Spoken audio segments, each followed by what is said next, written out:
Si on regarde le bilan de ces 40 premières années, ce sont plus de 200 hectares de terrain acquis, environ 300 entreprises qui sont établies dans notre région. Donc c'est un bilan positif et qui devra évidemment continuer à s'amplifier, même si la situation bruxelloise a évolué en 40 ans. Et le logement est un sujet évidemment important pour Bruxelles. Alors, quand on a confié cette mission en fin des années 80, il s'agissait de lutter contre l'exode urbain.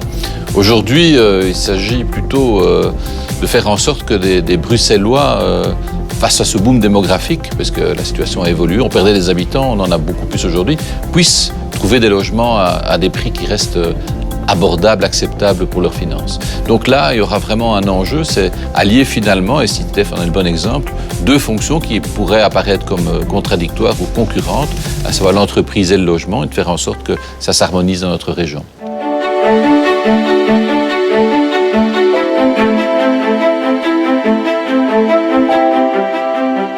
L'urbanisation de toutes les villes est complexe. La ville est complexe parce qu'il faut y faire coexister des activités qui paraissent être complémentaires mais qui sont souvent concurrentielles, conflictuelles. L'entreprise, le commerce, le logement, les lieux récréatifs, en sport, en culture. Tout ça sur une carte, ça paraît beau, mais mettre ça ensemble, c'est difficile.